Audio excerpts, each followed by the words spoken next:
minsan gusto ko rin po no, sa Zion, hindi po tayo nagmamadaling umuwi. Maganda rin po na nakikipagkwentuhan kayo ng konti, tapos mag-pray. Pastor, ano po bang pagkukwentuhan? Pagkwentuhan niyo po kung kumusta po yung mga flood control project sa inyong barangay. Yan. Ano ba, gaano ba kalala? No? Magandang pagkukwentuhan po yan. No? And then, ipag-pray po natin yung bansa po natin. No? Sikat na sikat po ang baliwag no? Sa Piel. Ganyan, no? Ako lalo yung Hagunoy bro. No? Napakarami sa Hagunoy. Pero let's pray for our nation. Sino po dito nagpipray po sa kanyang bansa, sa bansang Pilipinas? Amen. Pakiramdam ko po ang buwan ng Agosto, napakahaba. 5 Sundays. Alam niyo po ba yon?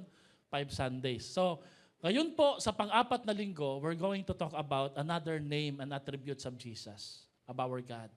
Sino dito nag-i-enjoy sa I Know a Name na series? Say Amen. Sa devotion, I hope sinusundan natin yan. No? Ngayong umaga na to, we're going to talk about Jehovah Rapha. The Lord is my healer. Jehovah Rapha, the Lord is my healer.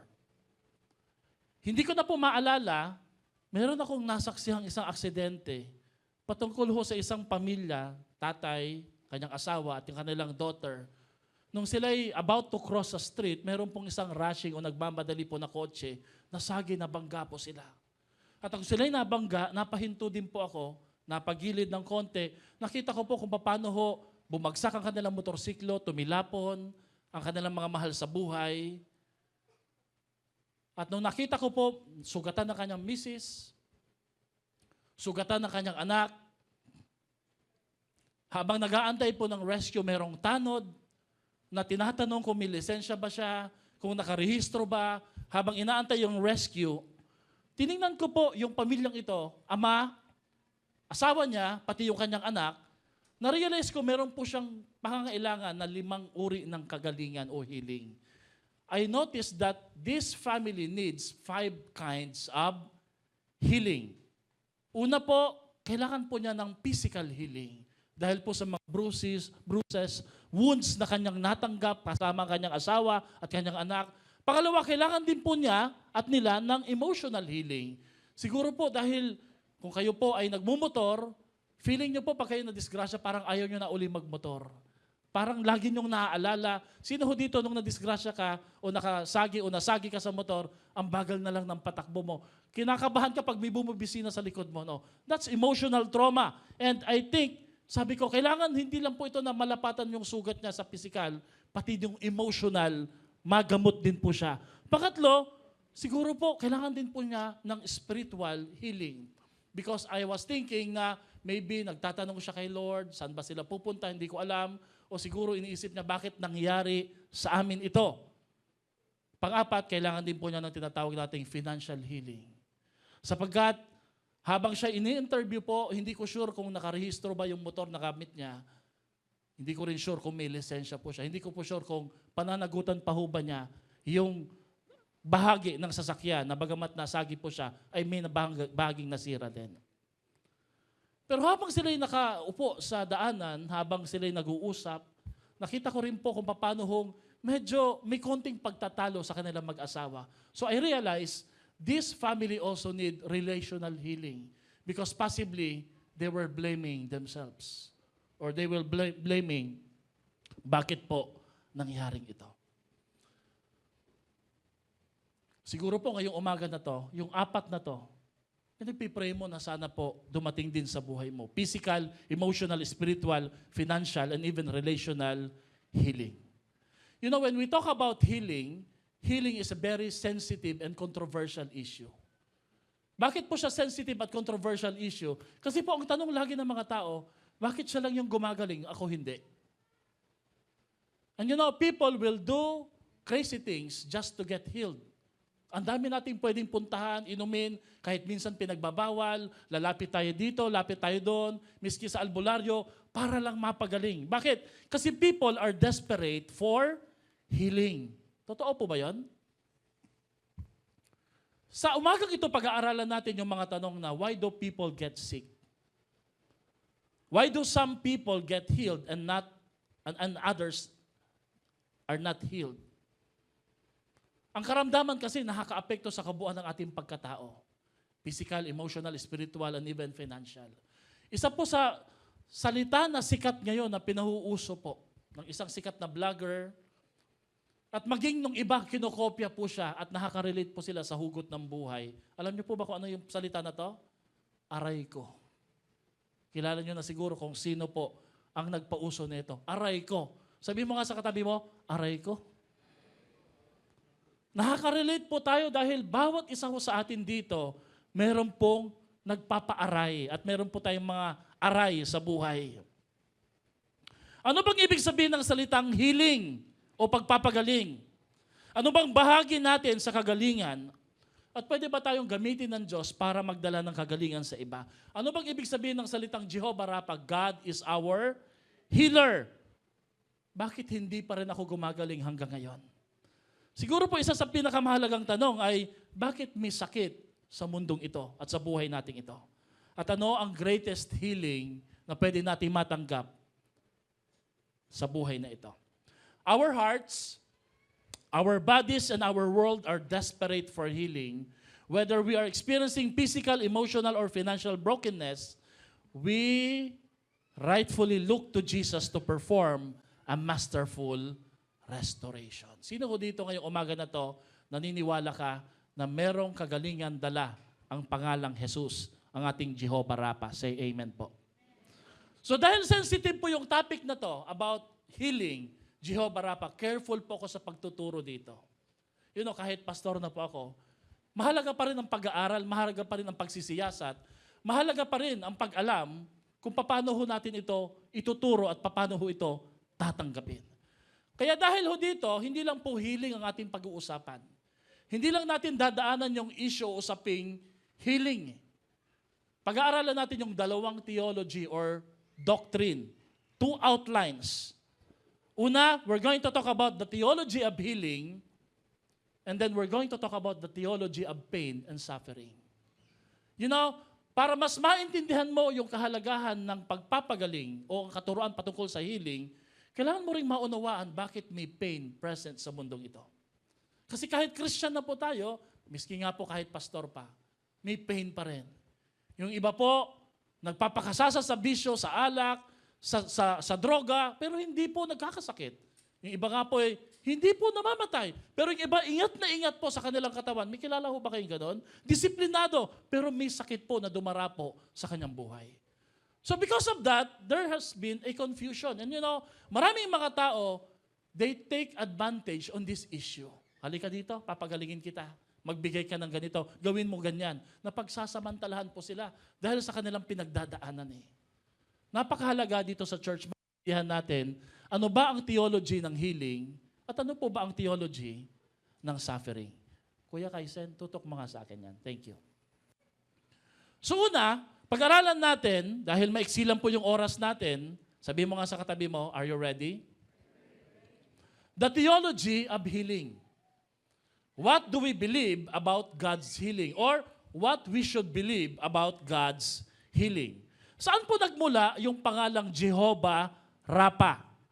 Pag pinag-aaralan po natin yung pangalan o bansag sa Diyos na Jehovah Rapha, the God who heals, marami ho sa atin dito ang excited dito dahil lahat po tayo nangangailangan ng kagalingan. At marami pong bahagi sa talata sa Biblia na pwede natin tumatagpuan. At alam niyo po ba, ang pinaka-climax o pinupunto ng Jehovah Rapha, attributes ni Jesus, ng Panginoon ay walang iba kundi si Jesus. Siya po talaga ang pinaka-climax, siya po talaga ang pinaka-highlight ng bansag na Jehovah Rapha. At malalaman niyo po mamaya. Ito po yung nagsimula sa kwento po sa aklat ng Exodus. Pangalawang aklat sa Biblia. Matapos po silang makatakas sa Egypt, matapos po silang mabigyan ng Diyos ng isang mahimalang paghati sa dagat na pula, ang mga Israelita, about 2 million, everybody say 2 million in numbers. Napakarami. Habang sila'y naglalakad, 3 araw na silang nagpapaikot-ikot sa disyerto, sila po'y nakaramdam ng dehydration, ng pagkauhaw. At habang sila'y nauuhaw, sila'y nagsimulang magreklamo, hanggang dumating po yung time na inis po si Moses, siya'y lumuhod, tumawag sa ating Panginoon. At alam niyo po, ang nagpadagdag pa ho dito, kung sa dinami-dami po na kanilang dadaanan, napunta ho sila sa tinatawag po nating place called Mara. Everybody say Mara. Alam niyo po ba kung sabihin ng Mara? Mara is a place where water is bitter. Ano bang Tagalog sa bitter? Ha? Mapait. Nakainom na po ba kayo ng tubig na mapait? Hindi matamis. Hindi ko po alam. Prime water po siguro yung mapait na yun. Oh. Mapait eh. Kaya hindi ho nila mainom-inom.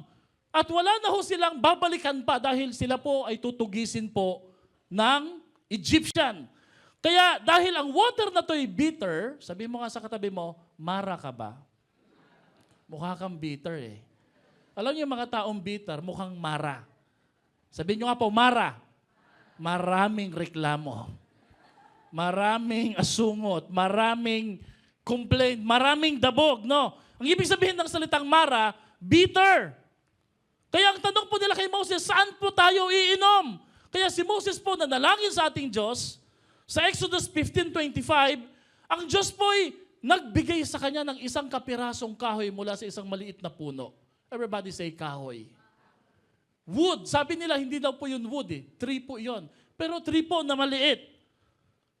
Ano po ang magagawa ng maliit na kahoy o tree para po sa isang mapait na tubig? Ang utos po ng Diyos, Moses, itapon mo ang kapirasong bahagi ng puno na yan, ng kahoy na yan, sa tubig ng Mara. Nung initsa po niya, alam niyo po ang nangyari, nung tinikman po nila ito, mula po sa pagiging mapait, ito'y naging matamis na.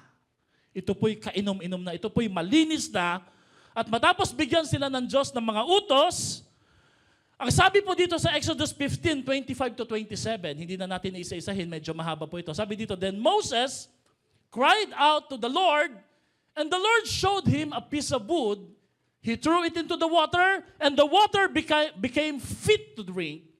There the Lord issued a ruling and instruction for them and put them to the test.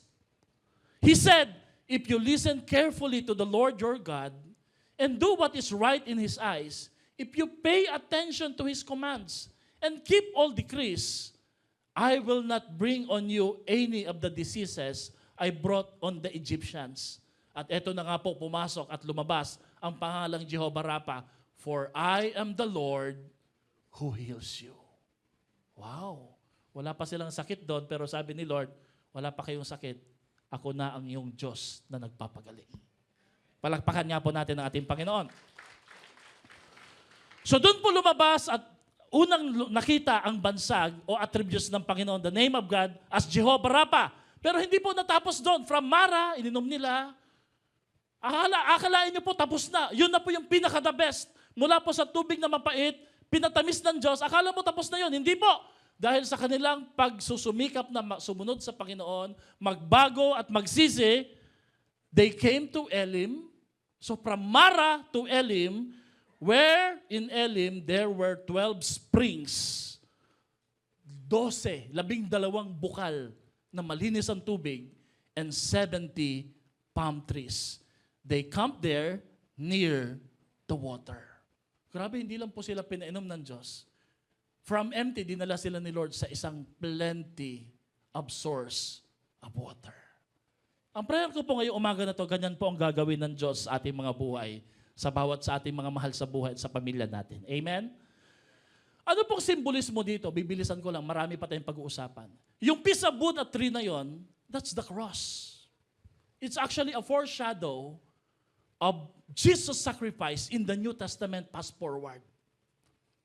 Na ang kahulugan po, ang kahoy na to ay wala pong masyadong halaga. Walang masyadong importansya. Pero dahil ito po'y sumisimbolo sa kamatayan, sakripisyo at pag-ibig at kadakilaan, kapangyarihan ng ating Diyos, anumang bahagi sa buhay mo na mapait, mapakla at masama, pag ito'y nadikit sa krus ni Kristo, ito'y gaganda, ito'y sasagana, at ito'y magkakaroon ng pagpapala. Ito'y magiging maayos. Because the piece of wood, that cross, can bring healing, forgiveness, and restoration. Yung death ni Jesus sa Calvary. At sa lahat po ng sumampalataya sa Panginoon, tinanggap siya bilang kanyang sariling Panginoon tagapagligtas, ay may angking pangako ng Jehovah Rapha. Ni-research ko po kung saan pa lumabas ang salitang healing. Not exactly Jehovah Rapha.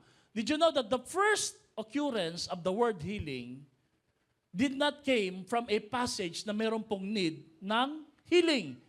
Ito po'y unang lumabas, yung salitang healing, sa Genesis chapter 2, verse 21. Basahin natin to. The Lord God caused the man to fall into a deep sleep. Pinatulog po ng Panginoon si Adan. At ang first operation, kinandak ng Diyos doon sa Garden of Eden. He took one of the man's ribs. Kaya mga lalaki ho ngayon, kulang yung ribs niya. Bakit? Yung kanyang rib, yun na yung asawa niya. Sabi mo nga sa katabi mo, kau pala ang rib ko. Yung mga wala pang asawa dito, kumpleto pa yung rib. That's just my explanation. And then, God performed the first surgery when He took one of the man's rib, He closed that wound with that area of that flesh. You know, ang gamit po ng salita dyan sa Hebrew ay healing. So dyan unang lumabas ang salitang healing. In other words, ang salitang healing o rapa in the Bible means not only healer, but to mend, to cure, to repair thoroughly, to make it whole. Ano po ang mensahe po nito? Ang mensahe po dito ay lahat ng bahagi o lahat ng pinagdadaan ng problema ng ama ng tahanan sa pamilya, broken relationship, rebellion ng kanyang mga anak, kaya na Jehovah Rapang ayusin yan, kaya na Jehovah Rapang pagalingin yan dahil siya ang ating great healer sa ating pamilya. This title can also be used when God not only cures diseases and physical ailments, but also when He repairs creation or restores a right relationship with His people. Jehovah Rapha is used in all of these contexts. Bakit po nagpapagaling si Jehovah Rapha? 4 po na reason. Number 1, dahil maawain po ang ating Diyos. Pangalawa, dahil sa kanyang pangako na binitawan, nagagaling tayo. Tutuparin ng Diyos yun. Talagang hindi po pwedeng hindi tuparin ng Panginoon. Pangatlo, dahil sa kanyang kadakilaan. Because it's for His own credit, for His own glory. Lagi niya sinasabi, for my name's sake, gagawin ko yan. Kahit pasaway kayo, gagawin ko pa rin yan. Alang-alang sa pangalang dala-dala ninyo. Amen? At pang-apat, because of His commitment to respond to our faith. Naalala niyo po yung 4 na kaibigan ng isang paralitiko? Siya po ay walang pananampalataya kay Jesus, pero ang kanyang 4 na kaibigan ay may pananampalataya. Humanga ang Diyos sa pananampalataya, hindi po doon sa paralitiko, kundi sa pananampalataya ng kanyang mga kaibigan. Tumutugon ang Diyos kapag may 1 o 2 hanggang 4 na nananampalataya.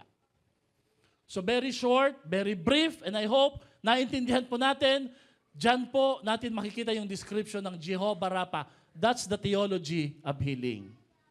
Dito ho tayo medyo magtatagal kasi ito ho yung komplikado eh. What's the theology of pain, sickness, and suffering? Hindi kasi natin pag-uusapan yung healing kung wala namang suffering at pain. Kaya dapat maintindihan natin bilang Kristiyano, bakit sa kabila ng aking paglilingkod, pagkakaloob at pagsunod, nakakaramdam pa rin kami ng karamdaman. Siguro mahalaga na masettle, maayos po natin ito. Amen? So what are the theology of pain, sickness, and suffering? Alam niyo po, marami mga Christian maayos, malinaw ang kanilang theology sa healing. Pero malabo ang kanilang theology of suffering. They feel they're not entitled to suffering. Marami mga Kristiyano, madaling tanggapin ang pangako na ang Diyos ay nagpapagaling. Pero pag nakaranas na ng karamdaman, lumalabo, humihina na ang pananampalataya. You know why?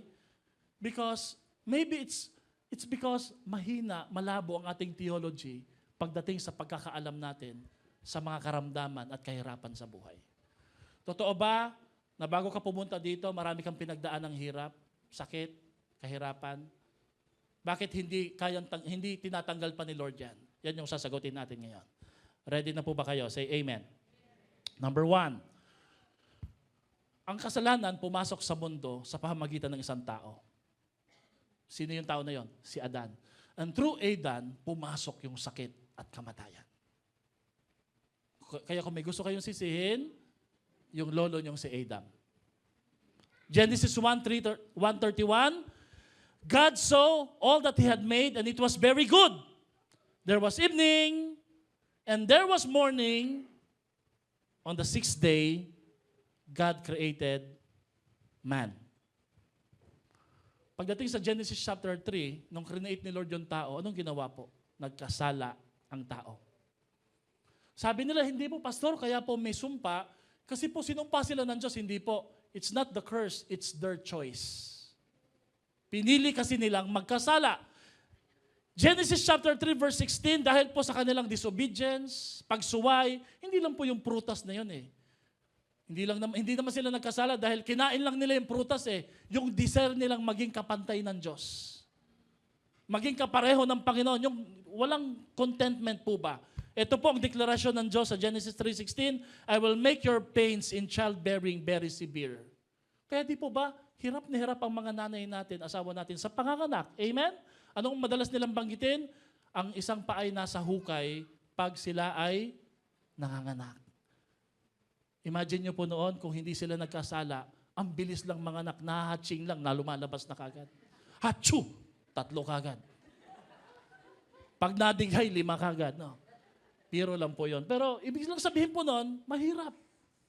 Noon wala namang cesarean, di ba? Naku po, cesarean, gastos eh, di ba? Sino ho dito nanganak dahil sa kumadrona? Di ba? Mga kumadrona lang ngayon. Talagang sasabihin pa ng doktor, naku, delikado yan. CS. Anong CS? Pero noon, hindi komplikado, madali lang. Through painful toil. Ay, di ba? With painful labor, you will give birth to children. Your desire will be for your husband and he will rule over you. Ito pa, relational problem at sickness. May pag-aaway ng mag-asawa. Meron pong controlling, dominance. Nandun po yung, mahal na mahal ka ng misis mo, pero there's part of her also na gusto niyang manguna, hindi dahil gusto kanyang i-disrespect. O di kaya naman, yung asawa ganun din sa kanyang misis. Nasa Bible po yan.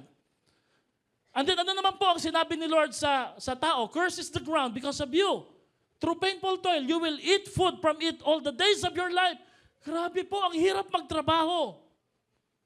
Dito sa Pilipinas, totodohin mo yung trabaho mo, sipag mo, gagalingan mo. Sino dito nagtatrabaho ka? Ginagalingan mo. Pero yung sweldo mo, hindi gumagaling. Kaya di ba nakakainis, nakakairita na, hey, sorry ha, lifestyle story, pero grabe, 40 luxurious cars, Bentley Continental, Ferrari. Abay, kung ako po yung nag-i-interview, it should transition from lifestyle story to investigative story. Bakit kami ganyan? Nakakatawa dahil sabi po doon ng mga comment, pag si Mayor Vico na ang nagsalita, mas naniniwala kami sa kanya kesa sa inyo. Ayan na. Unti-unti na pong nire-reveal ni Lord, unti-unti na pong nire-redeem ni Lord, nire-revive ni Lord yung ating bansa. At ang unang steps dyan, ibubuko po niya yung korupsyon para ma-reveal at maging matalino yung tao sa pagboto sa susunod na halalan.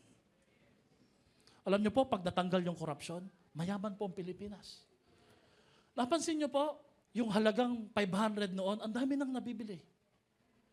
Amen? Naalala niyo yung kwento ng isang lalaki, lolo? Grabe yung 200 ko noon, ineng. Ang dami nang nabibili. Meron ng pure foods, dilata, noodles, spaghetti. Sabi niya, anong year po ba yan? May karne pa.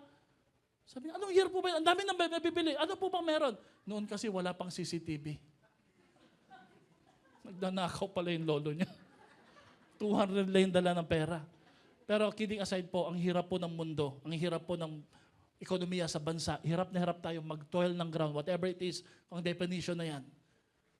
Pero kinukurakot lang ng mga tao na to. Di ba nakakainis, nakakairita? Romans 5:12, therefore, just as sin entered the world through the one man, and death through sin, in this way, death came to all people because all have sinned. Sa isang pagkakamali lang at kasalanan lang ni Adan, ni Eva, pumasok ang kasalanan. Pumasok ang sumpa sa ating mga buhay. Ano na po ang naging resulta? Yung pita ng laman. The acts of the flesh are obvious. Sexual immorality, impurity, debauchery, idolatry and witchcraft, hatred, discord, jealousy, rage, selfish ambition, dissension, faction, envy, drunkenness, orgies, and the likes. Ito ho yung sumisira sa atin, kaya karamihan ho sa atin nagkakasakit. nagbibisyo tayo, nagbibisyo ka, pero pag nagkasakit ka, kay Lord ka tumatawag. Hello? Papapray ka kay pastor. Wala naman po masama, I'll pray for you. But as a pastor, it's my moral obligation to teach you this. This is an issue of sin. Hello? Sana po hindi ho kayo diskomportable po sa kinaupuan niyo po ngayon. Number 2, theology of pain and suffering. Sometimes our pain is related to personal sin. Totoo po yun. Totoo po yun. Kumakain ka ng maraming sugar, diabetic. Kumakain ka ng maraming taba, nagpipray ka, Lord, huwag mo kong pag-high blood din, ha? Lunok ka ng lunok ng kape. Ay, Lord, wag mo sana ako magkaroon ng ano ba? Pastor, bakit po matindi ang sin? Sin destined people to hell. And sin brought Jesus to the cross. Ganun katindi at kabagsik ang kasalanan. Sin has its consequences. Sin is destructive. David links his sickness through his sin. Tingnan niyo po, ang sabi niya sa Psalms 32, 2-4, hindi na muna ako gagamit ng Tagalog. Medyo mahaba po yung magiging outline natin. When I kept silent, my bones wasted away through my groanings all day long. Day and night, your hand was heavy upon me. My strength was sapped as in the heat of the summer. Kasi may ginagawa siyang mali. So nandun yung condemnation sa kanyang sarili. Tinuloy po niya ito sa chapter 38. Because of your wrath, there is no health in my body. My bones have no soundness because of my sin. For I am about to fall, and my pain is ever with me. I confess my sins because I am troubled by my sins. Lalo na po yung sin na hindi natin kino-confess. Pinapanatili by pride. Pinipilit natin sabihin, hindi ko to ipagsusori. Okay lang ako dito. Maayos lang to. Lalo na yung mga sin na nalalagyan pa natin ng rationalization. Hindi naman malito eh. It will cause sickness and struggle emotionally, spiritually sa ating mga katawan. Okay? Hindi ko po sinasabing lahat ng sin, lahat ng sakit galing sa kasalanan. Ito yung pangatlong point. Not all illness is directly linked to sin. To be fair. Because I don't want to invalidate yung mga nakakaramdam ng karamdaman dito. Ano pong sabi sa John 9:1-3? Nakita po ng mga disciple ang isang bulag. Sabi nila, Lord, sino pong nagkasala? Yung nanay niya, tatay niya, kaya siya nabulag.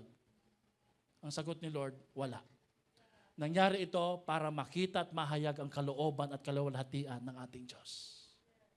So si Jesus, very clear, very careful po siya na sabihin, may mga sin na cause po, may mga sickness na dala ng kasalanan, pero may mga sickness na inalaw ng Diyos para mahayag ang kanyang kadakilaan, ang kanyang pagpapagaling sa mga taong iyon. Amen? Number 4, letter D. It's okay to go to professionals, but go to the great physician first before you go to professional. Okay lang magpagamot, magpa-check up. Okay lang po uminom ng gamot. Pero ang tanong, nag-pray ka na ba? Nilapit mo na ba ito kay Lord? Inopen mo na ba ito kay pastor? At sa mga mapagkakatiwalaan mong may accountability ka?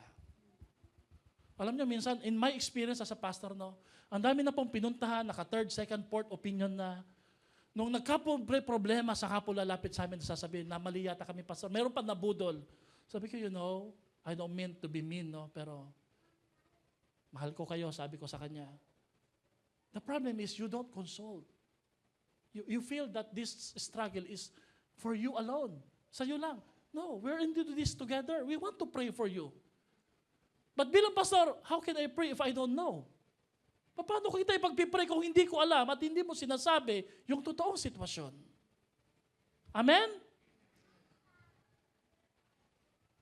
Some people refuse to get any help because they want to trust God alone for their healing. That's okay. But God would open works in His healing through doctors, other trained professionals, and through medicine. Magpa-doktor din. Pero dapat konsultahin muna ang Diyos. Tama po ito kasi tingnan niyo po, balikan natin yung kwento ng Mara.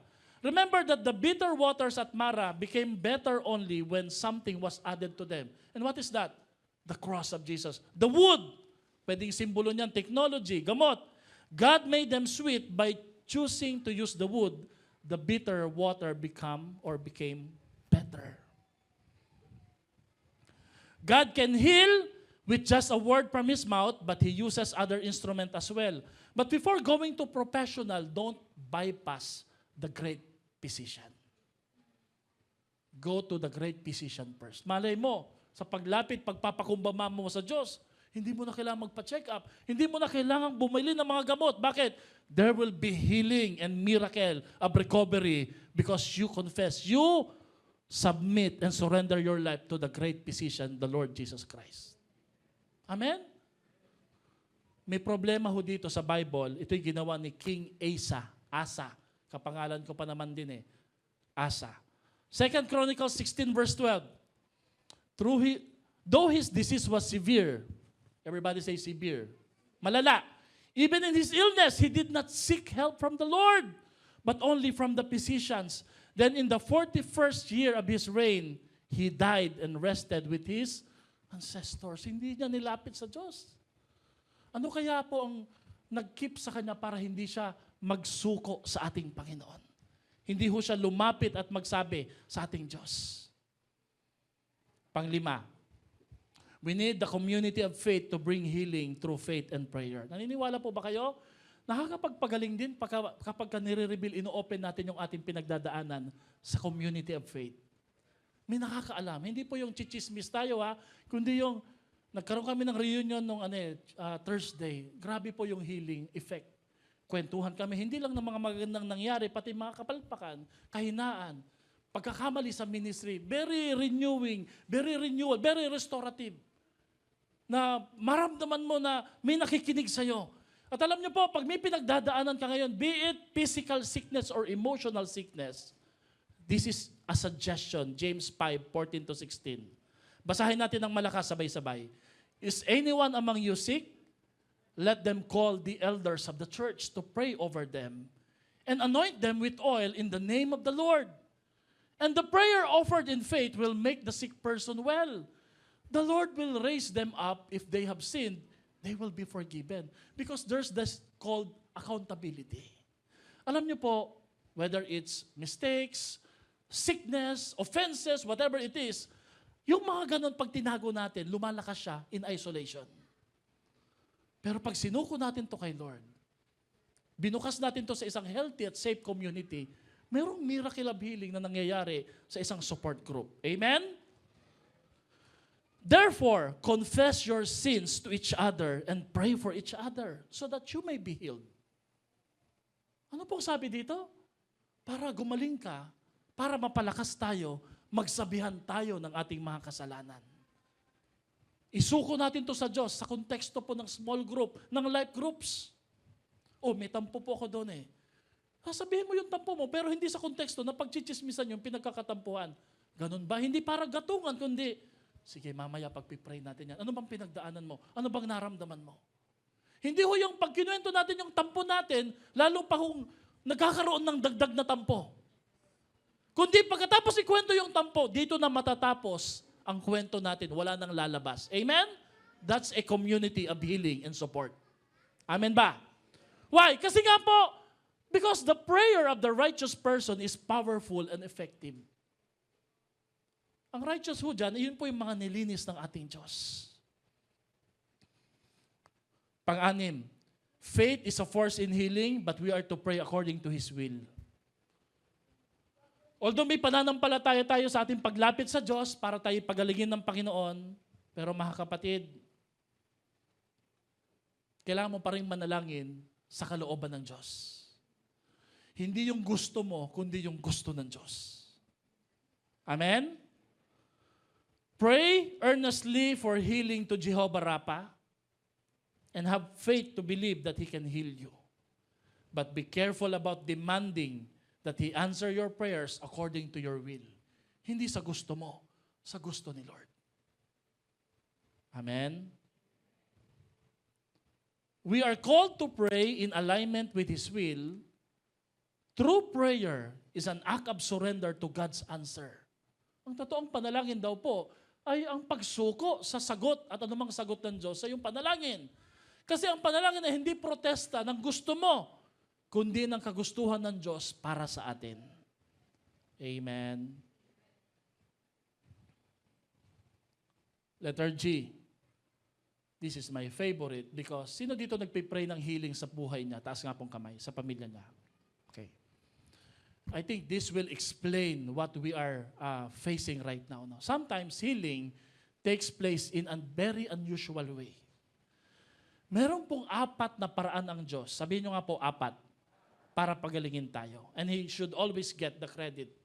Whether it's technology, doktor, o yung miracle ni Lord. Lagi mo siyang pasalamatan. Do you promise to give Him thanks? Say amen. So, ang unang paraan ng pagpapagaling ng Diyos, number 1, regenerative. Natural. Alam niyo po, God created our body to heal itself. Merong healing power ang katawan pag nagre-rest tayo. Tama ba yon? Umiinom tayo ng tubig. May paraan po siya para magpahinga.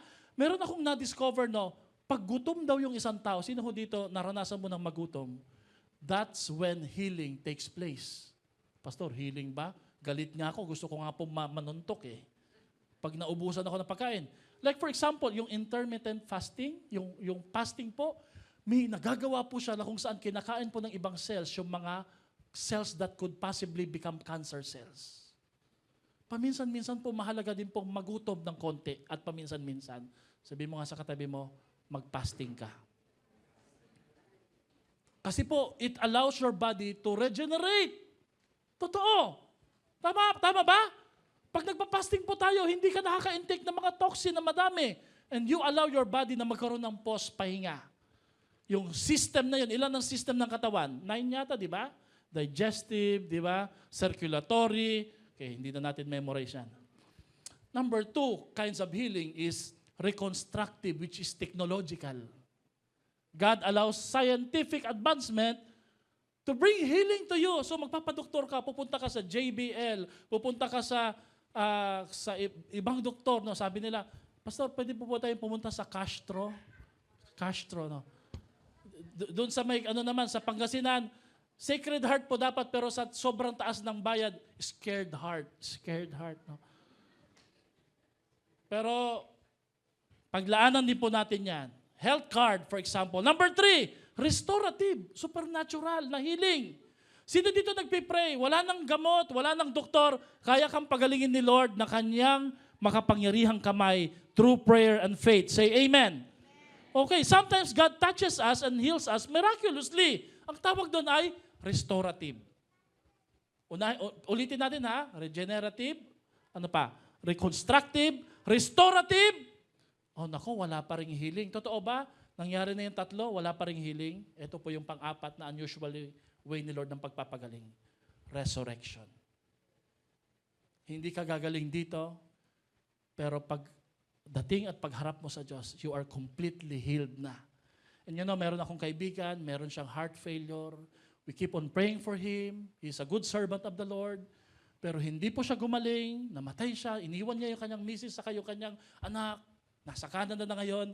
Pagpunta ko sa Novaliches Holy Cross, umiiyak sila. Pero sabi ko, sobrang lungkot niyo po siguro ate. Sabi niya, no. Now, yung kuya mo, completely healed na siya. Kasamang ating Panginoon.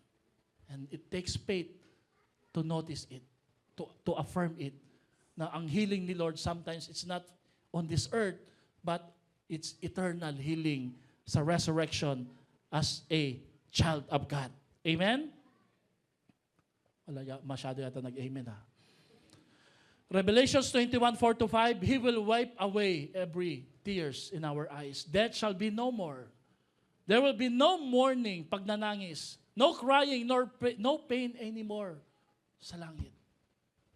Ayoko na ng ganyang healing, pastor eh. Pwedeng ayaw mo, pero hindi kasi tayo taga rito sa mundo. Did you know that ilang taon na ba ka na ba, pastor? 40s na po ako. Hindi ko nasasabihin kung ilang 40s, no? Lagi kong iniisip, sino dito mga 40s na, taas kamay? Sa mga kinakain natin ngayon, saka sa stress na meron, sino dito naniniwala, sobrang stress ng buhay natin ngayon? Sa social media pa lang, kaya tinanggal namin yung social media eh. Nabawasan yung stress. Yung need na mag-like, need na mag-post. Ang sarap ng buhay, wala kang pressure. Iniiwan lang po namin yung messenger para may mag-chat sa amin. Pero yung need na ganito, pati yung monetization ko sa Facebook, ayoko ng ganyan. Ang dami mong pinapagawa eh. Sabi mo, malapit na akong kumita hanggang ngayon eh. Kitang-kita ko na yung kainisan ko sa'yo eh. Ikaw na meta ka ha. Metatamaan ka talaga eh. Sabi mo, kikita na ako eh. Gumanda po yung pakiramdam ko, pero marami pa rin pressure. Amen?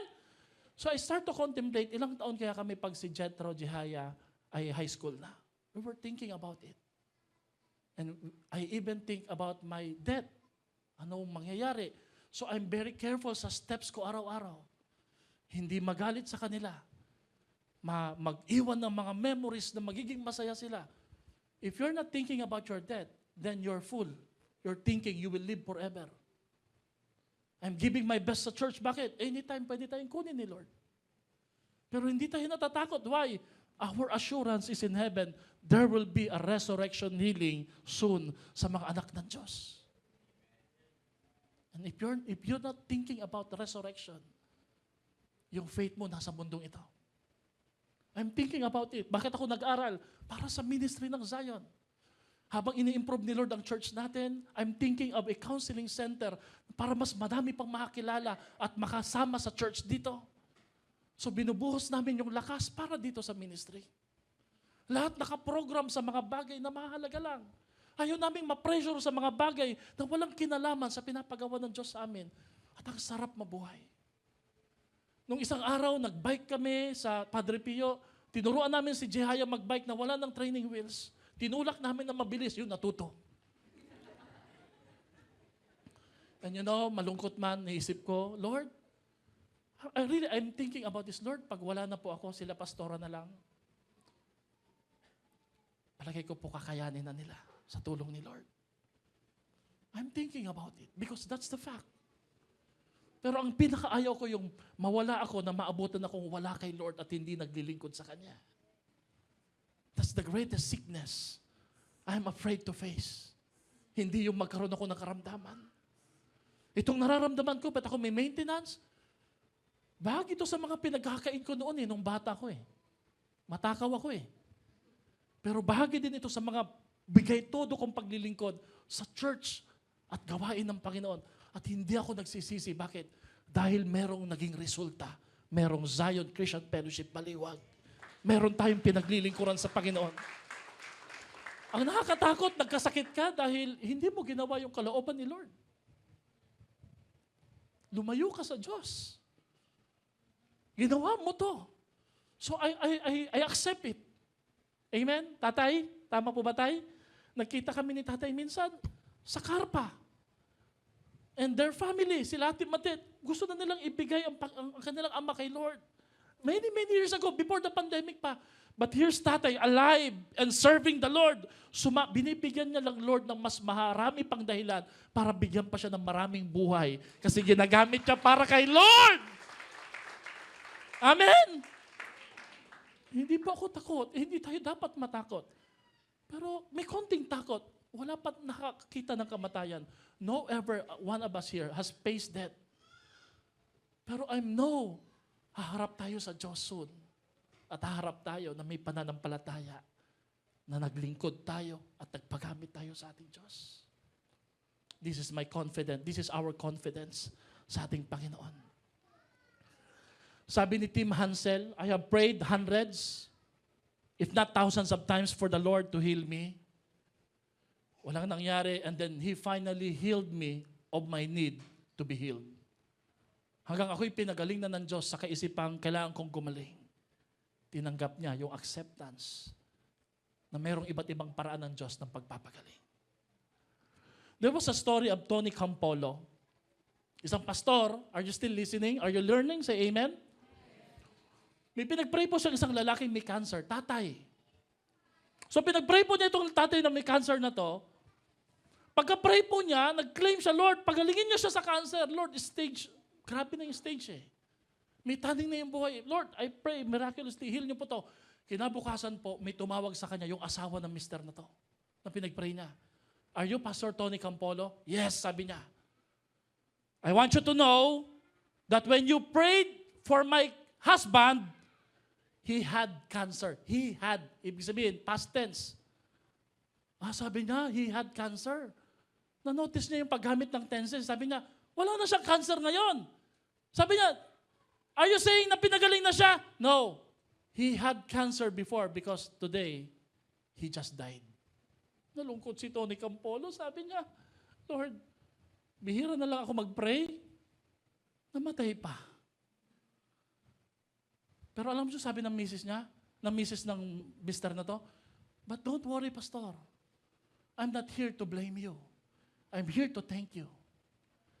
Because before you meet my husband, he was so mad about God. Galit siya sa Diyos.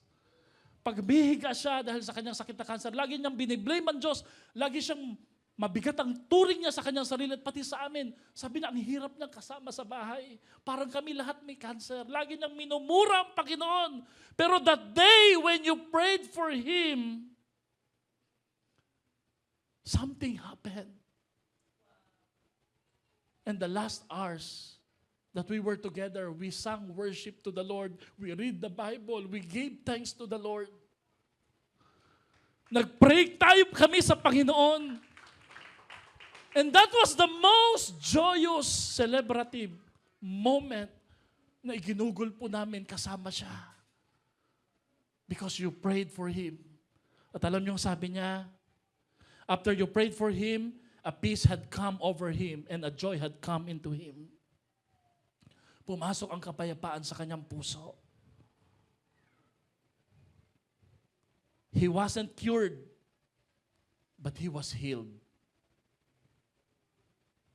Hindi man po siya ginamot o nagamot, pero siya'y pinagaling ng kanyang sama ng loob at naging maayos kami at pumanaw po siya, naging maayos din sa ating Panginoon. Sometimes ang healing ni Lord ay hindi natin gusto. Pero ang paraan ng Panginoon ng pagpapagaling, ang pinaka-the best na kagalingan na pwede nating matanggap kung mananampalataya tayo sa ating Diyos. Amen? Letter H. Through our suffering, we share and identify with Christ. Sa pamagitan natin mga pagdurusa, nakikihalubilo, nakikihati tayo sa pinagdadaanan ni Kristo. You know, hindi bagay sa isang Kristiyanong komportable ang buhay. Tama lang na nahihirapan ka para kay Lord. Pero kung nahihirapan ka dahil sa kasalanan, dahil sa kompromiso, that's the bad kind of suffering. But when you suffer because of following Jesus, it means nakikihati ka sa kaluluhatian at sa paghihirap at pagdurusa ni Kristo. Pain and suffering teaches us great lessons in life. It humbles us. It forces us to draw near to God. It helps us receive help from other people. And it allows us to help and minister to others. Alam mo, kaya mo yan. Bakit mo nasabi, sister o brother? Kasi pinagdaanan ko din yan. Nagsabihan po kami nung Sunday, mga cell leaders, anong pinagdaanan nila. Paano mo masasabing Jehovah Jireh, si Lord sa buhay mo? Grabe, ang dami nilang kwento. Ang dami naming kwento na hindi man lang namin alam na ganun palang pinagdaanan nila. But kahit sa ganun, they serve God very well, generously, for the glory of the Lord. Philippians 1:18-21.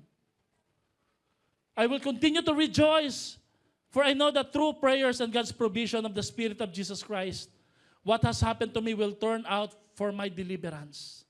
I eagerly expect and hope that I will in no way be ashamed, but will have sufficient courage so that now, as always, Christ will be exalted in my body. Maparangalan ng Diyos sa katawan ko, whether by life or death, because for me to live is Christ and to die is gain.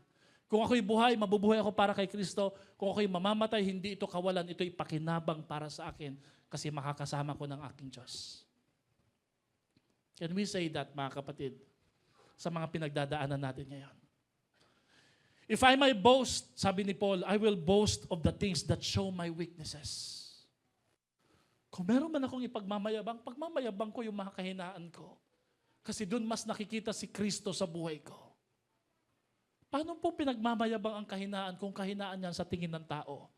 Kahinaan yan sa tingin ng tao, pero kay Lord, ang kahinaan mo ay isang ngiti at pagpaparangal sa Diyos. Pwede ko po ba sabihin to sa inyo? Sa lahat ng hindi pa gumagaling dito, hindi pa tinutugon ni Lord ang kanilang panalangin, ang iyong pagpapatuloy at paglilingkod sa Diyos kahit nahihirapan kayo, ay isang kagalakan at inspirasyon sa marami at sa Diyos. Dahil sa kabila ng lahat ng iyong pinagdadaanan, nagpapatuloy kayo sa ating Panginoon at yung pananampalataya niyo ay very inspiring sa ating Diyos at sa amin.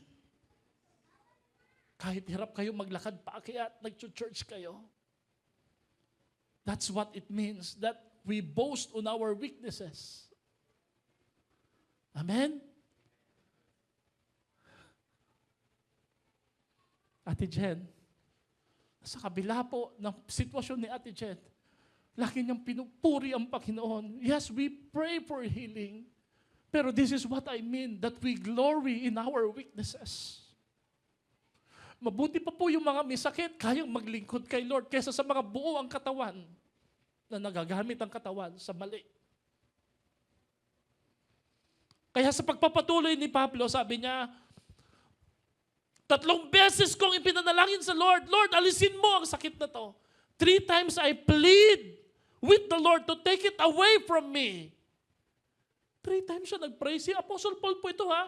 Sinagot pa siya ng Diyos? No! Ang sagot ni Lord, my grace is sufficient for you, for my power is made perfect in your weakness. Anak, hindi ko muna tatanggalin. Gusto kong makita mo ang kasapatan ng biyaya ko sa iyo araw-araw. Nagagawa mo ito dahil sa lakas ko. Therefore, sabi ni Paul, I will boast all the more gladly about my weakness so that Christ's power may rest on me. Baka pag pinagaling na tayo ni Lord, hindi na tayo sumamba. You know, bakit tayo may suffering, may pain, may mga weaknesses tayo? Kasi it reminds us na laging dumikit at magpaalala na kailangan natin si Lord araw-araw sa buhay natin. Kasi baka pag hindi na, baka lumayo ka na, sobrang lakas na natin, magagawa na natin ang mga gusto nating gawin. Letter I, the cross of Christ is the source of healing.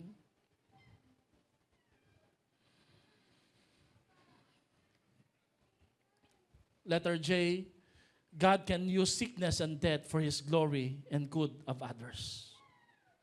Kahit po sa ating mga pinagdadaanan, kaya po tayong ayusin ng Diyos. Romans 8:28, we know that in all things, God works for the good of those who love God and have called according to His purpose. May kapangyarihan ng Diyos na gamitin ang masama at maganda. Pag pinaghalo niya ito, gagamitin niya itong magiging mabuti para sa iyo. He can turn it into something good eh. Si Jacob, nung siya'y blines ng Panginoon, hindi nawala ang kanyang pilay eh. Because yung pilay niya nagpaparemind sa kanya, maging humble ka lagi, Jacob. Hindi nawala ang kanyang pagiging pilay. God is strong enough, wise enough, and powerful enough to bring purpose out of our pain. Even if He doesn't take us out of the pain right away. He is strong enough. He is wise enough. Do you have that kind of faith to accept? And to believe God, na Lord, kahit wala pa yung healing, I will praise you, I will worship you. Can any one of you say amen to this? Say amen po. Talaga po ba? God doesn't promise that nothing bad will happen to you, but He does promise that all those things will work together for good. Gagamitin niya po ito para magbigay kapurihan sa kanyang dakilang pangalan. Paano natin i-claim yung healing ni Lord?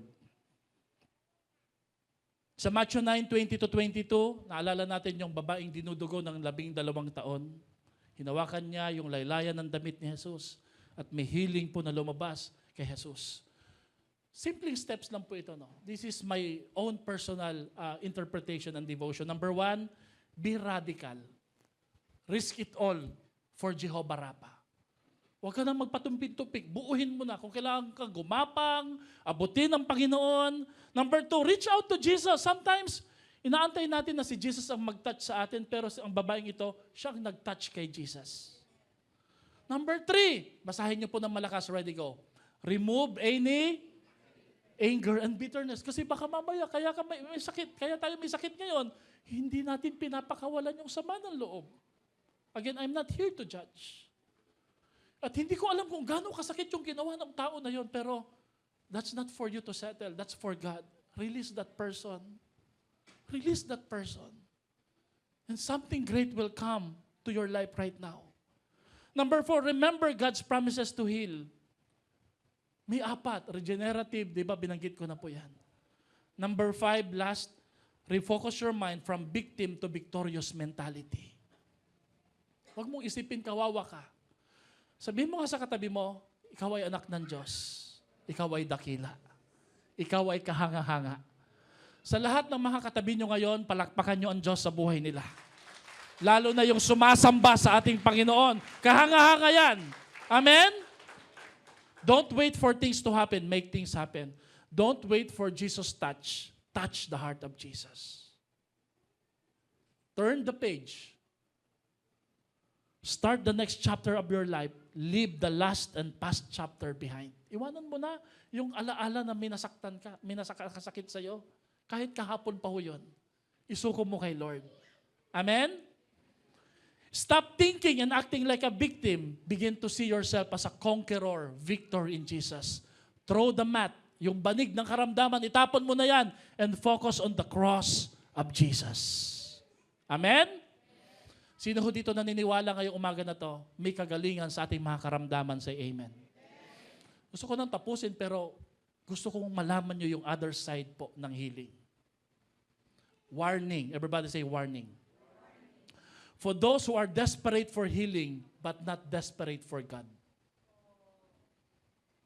We seek healing but we don't seek the healer. This is a story of King Hezekiah. 2 Kings 20:1-6, may taning na yung buhay niya. Mamamatay na siya. Imbis po na kagalingan, ang sabi po ng isang propeta sa kanya, puntahan mo si Hezekiah. Hello, are you still there? At sabi mo sa kanya, ayusin mo na yung tahanan mo. Nakakatakot po ito pag binisita tayo ng Diyos. At ang sabi sa atin ni Lord, ayusin mo na yung household mo. Kukunin na kita. Mag-ayos-ayos ka na. Sabi mo nga sa katabi mo, umayos ka na. Nakakatakot po yun, di ba? Kasi hindi siguro maayos ang buhay ni Hezekiah. Ayusin mo na yung household mo. Pero alam niyo, ginawa niya, for you are about to die. You will not get well. Alam niyo, ginawa ni Hezekiah, nag-pray siya, Lord, remember how I serve you. He wept bitterly. Papalabas na po yung propeta. Pinabalik siya ni Lord. Sabihin mo kay Hezekiah, sasagutin ko yung kanyang panalangin. Palakpakan natin si Lord. Sumasagot si Lord sa panalangin. Amen? Sabihin mo kay Hezekiah, this is what the Lord God of your ancestor David said, I have heard your prayer, I have seen your tears. Pakisabi nga sa katabi mo, nakikita ni Lord yung iyak mo. Look, I will heal you. At hindi lang yun, sabi niya, I will give you 10 million. Hindi po sinabi doon. Ang sinabi sa kanya, I will add 15 more years to your life. Wow! 15 years, ang dami mo nang pwedeng gawin na maayos doon. Amen? Di gumaling na si Hezekiah. Akalain mo po, inayos niya yung buhay niya. Hindi po. Meron pong nagpadala na isang mensahero, ang isang taga-Babylonia. Sabi niya, pwede daw po bang bisitahin yung mga magagara mong kotse, 40 na luxurious car? Sabi niya, si Kaya ba, magaling na ako eh. Sige! Pinakita po niya yung treasury at armory ng kingdom sa kanang templo. Ang daming gold doon. Yung mga kubyertos, chalice, yung mga ginagamit po sa templo, nagmayabang siya. Pinagmayabang niya sa hari ng Babylonia. Wala siyang kaalam-alam. Ang Babylonia na to, may planong sakupin pala. Tinitingnan lang kung anong yaman meron sila. At ang ginawa po ng Babylonian, in-invade nila yung Israel, niransak nila yung templo, sinira nila yung templo, sinira nila yung kingdom, kinuha nila yung armory at treasury. At namatay si King Hezekiah. From healing to suffering, from recovery to tragedy. King Hezekiah's healing became the turning point of his pride, which eventually led to his downfall. His arrogance opened the door for Babylon's invasion, bringing destruction upon Israel and the loss of all the kingdom's treasury and armory. Pag binabasa ko po yung devotion ko na to kay King Hezekiah, inisip ko, parang mas nakabuti yatang namatay na lang si King Hezekiah. Ay hindi na siya pinagaling ni Lord. Sometimes we're thinking, Lord, heal me, bless me, give me this. But only God knows and sees the motive of our hearts. Amen? Beware of pride and beware of spiritual amnesia. Forgetting God and living without Him. This is the greatest sickness of all. When you think, kaya mo na, kasi pinagaling ka, naka-recover ka, naging maayos ka, beware of pride. Pag pinag-aralan ko to, iniisip ko, ano kaya nangyari kay Hezekiah sa nalalabing araw niya nung siya'y malapit ng mamatay? Siguro mas naging maayos pa siya kaysa nung pinagaling siya. Mas marami pang nadamay eh. Marami pang namatay ng mga Israelites. Principle. Indeed, the very thing that hinders us from following and honoring the Lord are not pain and problems, but it's the favor and the blessing. Be careful when you pray for healing. Be careful when you pray for blessing. Pag mali ito, mali lahat. Amen? You would think, Lord, baka hindi mo pa ako binibigyan ng prayer ko kasi may gusto ko pang ayusin sa puso ko. That's something that we need to think about. Amen ba? Ano pong dapat natin gawin? In sickness, in health, in prosperity, in lack, in suffering, let us always praise God and thank God, our Jehovah Jireh and Rapha.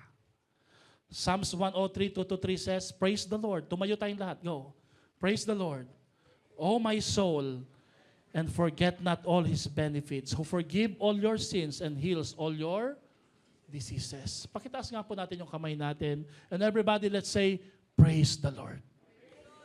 Praise the Lord. Kapatid, in healing and even in sickness or in pain, always praise the Lord. Hindi ko po sinasabi na mali ang faith mo kaya hindi ka pa pinapagaling ni Lord ngayon o hindi pa tayo pinapagaling ni Lord ngayon. Ang sinasabi ko lang po, mas matalino ang Diyos kesa sa atin. Alam niya kung anong nararapat para sa atin. Pero sa ngayon, mag-serve ka kay Lord. Gamitin mo yung buhay mo at lakas mo para kay Lord. At purihin natin ang ating Diyos. Itaas natin ang ating kamay, aawit tayo sa ating Panginoon.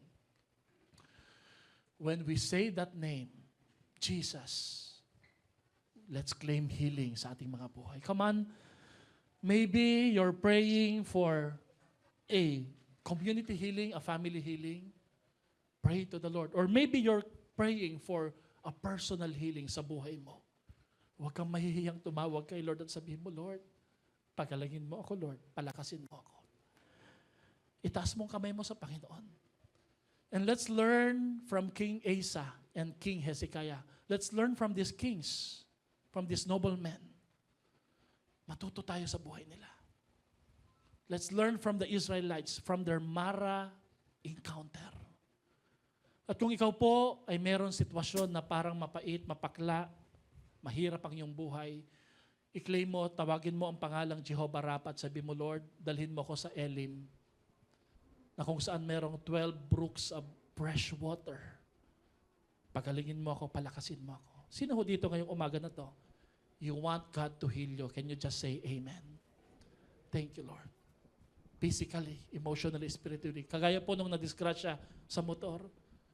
Do you need personal, physical healing? Do you need emotional healing? Do you need relational healing or financial healing? Taas mo kamay mo. Let us pray. Jehovah Rapha, heal us. Jehovah Rapha, kayo pong mas nakakaalam kung anong tunay naming karamdaman. Sometimes iniisip namin it's the physical sickness. But Lord, there's this sin sickness. There's this pride sickness na una pong dapat gumaling. Lord, heal us. Mag-conduct kayo ng operation ngayong umaga na to sa aming mga buhay, sa aming pamilya. Paghilumin niyo po ang sugat na gawa ng sitwasyon at ng kaaway sa amin. Pagalingin niyo po kami. Pagalingin niyo po ang bawat isang kamay na nakataas dito. Tinatawag namin ang pangalang Jesus na namatay sa krus ng Kalbaryo. Ang kapiraso ng kahoy kung saan siya pinarusahan ay ang kahoy na nagligtas sa amin, nagbago sa amin, nagpapagaling sa amin. Itapon niyo po ito sa bahagi ng aming pamilya at buhay nang gumaling at tumamis ang buhay namin, Lord. From Mara to Elim. When we say that name, we claim there's healing. Pwede mo bang tawagin ang pangalang Jesus? Sabihin mo, Jesus, heal me. Come on, go. Jesus, heal me. Jesus, heal us. Siguro, sa sakit or sa kasalanan, sa puso, sa pride, if there's something that we need to ask God for healing, heal us all and we will be healed. For you are our praise and we honor you. We claim miracle of healing today. Even sa aming mga loved ones na hindi namin kasama ngayon. Thank you, Jesus, for your healing. Sabihin mo nga kay Jehovah Rapha, nagpapasalamat na po ako sa kagalingang ipinagkaloob mo sa buhay ko. Amen at amen. Palakpakan natin ang ating Panginoon.